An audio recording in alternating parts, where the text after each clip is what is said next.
Right, scenes of complete devastation in the heart of Hyderabad. Has something gone wrong with the city's drainage system, or was the rain simply too much for the city to handle? Those are the dramatic visuals in the heart of the city. The Hussain Sagar Lake overflowing large parts of Hyderabad in the last 24 hours have been underwater. I'm joined by TSK Yadav, TRS spokesperson, the ruling party of Telangana. Also Anand Mariganti, Director, Hyderabad Urban Lab, joins us, but he is unfortunately on phone because the lines are coming and going. Electricity power supply is a problem in large parts. Mr. Yadav, you tell us, should the TRS government take responsibility at one level for what many residents are calling a complete collapse of urban infrastructure? Many are suggesting that your drainage systems were antiquated, and that is one of the reasons why Hyderabad has suffered. Not just the heavy rainfall, but the lack of drainage systems now in the city.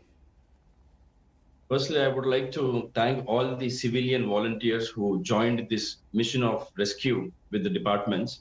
Secondly, this was unexpected totally. There is 54% deviation in the rainfall in the last 14th, which is today.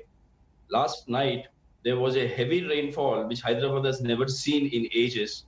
Still, the state government has taken immense measurements, immense rescue systems, all the GHMC lines, all the disaster management response lines, all the corporators, all the representatives, every cadre of TRS party is on the field now. That is an added advantage. We have never seen such a rainfall. Still, we are ready to rescue each individual. We are making sure that there is no human loss.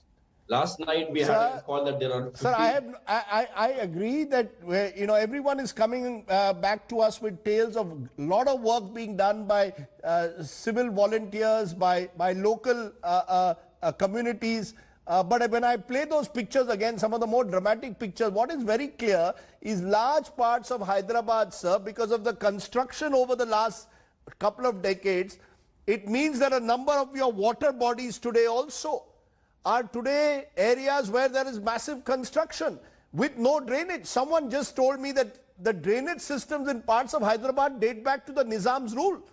And in recent times, no effort has been made, or little effort has been made to update them, to modernize them. So you have a city which calls itself the IT capital at one level, but with ancient, antiquated drainage systems, Mr. Yadav. What happened exactly was, we are just a young state ruling now. Telangana is 6 years. Back from Nizam, the drainage system was only for 5 lakh people. Slowly, during the next generations and the next governments, it was built up to 25 lakhs to 30 lakhs, whereas the original population of Hyderabad today stands somewhere around 1.5 crore officially. But the present government, we have taken Special Road Development Authority as a constitute, and we have started developing the drainage, new sewerage systems, rainwater drain systems. Still, we are working at a brisk level. As you have mentioned, the encroachment constructions were done from ages, long back, around 45 years, 50 years.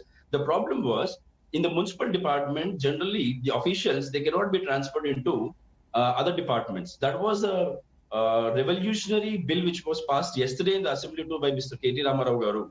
Actually, the municipal officials, they are in the same seats or different seats in the same institution over a period of 20-25 years. So even if the political influence, we pressurized to demolish the buildings or not give permissions on the encroachments or Nala lands or FTLs, there is some malpractice happened there. But this government, we are very strict on that. We are not allowing new encroachments.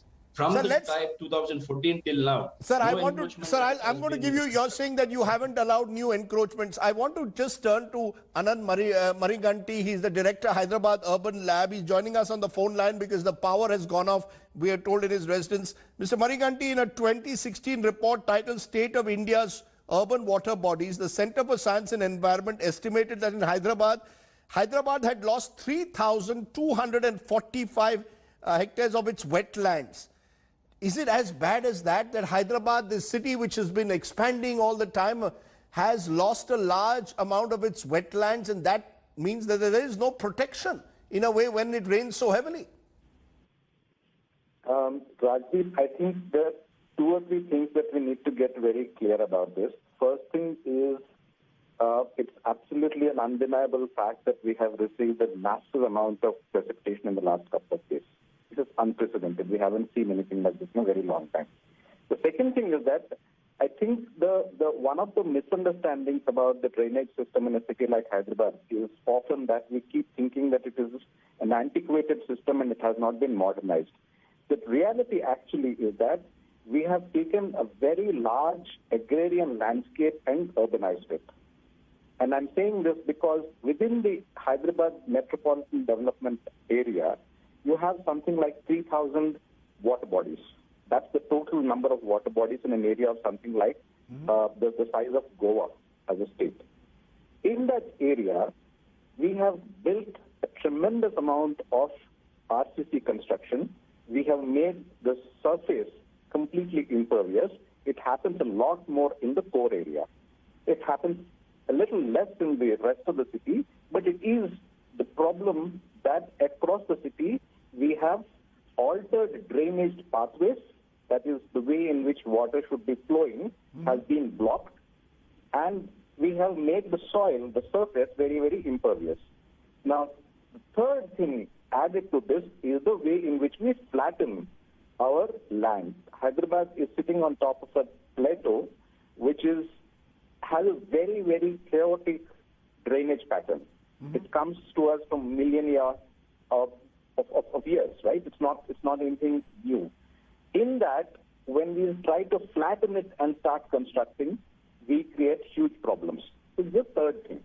And then what actually happens to complicate matters is that because of the way in which we have densified our habitations, we have been bringing into the city huge amounts of water from long distances. This is not water that is actually coming in from within the city. When we say that our drainage system is not able to handle it, they're actually putting into our drainage system a huge amount of water which is not originating within our region. It's coming from somewhere else. We're pumping it into the city. But So I think therefore the problem really is that it's a very different kind of, very complex kind of engineering problem. No, but it is also surely a problem of untrammeled construction.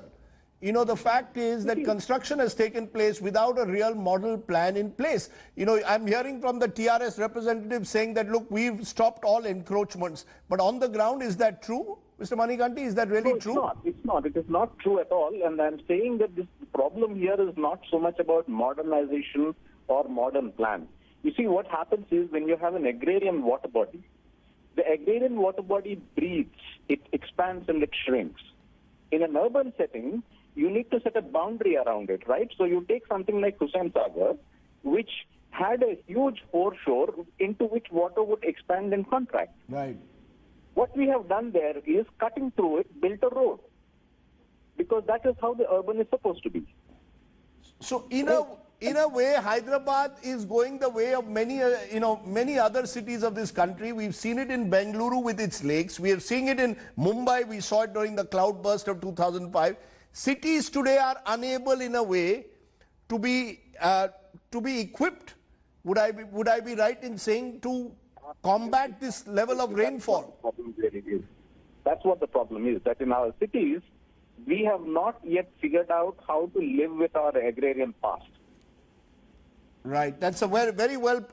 That's put rather well. In Mumbai, we've seen it with the with areas in and around Mumbai which have been encroached upon, and that, in a sense, has also been part of Mumbai's problems. We've seen it in Bengaluru in recent times. In the last 48 hours, we're seeing it in Hyderabad. Yes, it's been unprecedented rainfall, but could perhaps that relationship between the city and the water bodies have been better managed? That's a big question. Either way, our thoughts are with the people of Hyderabad. They're going through extremely tough times, and we hope that the city is back on its feet sooner rather than later. Thank you both very much, Mr. Yadav, Mr. Manikanti, for joining me. Hi everyone, Preeti Chaudhary here. Hope you like this video. For latest news and analysis, like and subscribe to the India Today YouTube channel. And don't forget to press the bell icon to stay updated. Thank you for watching.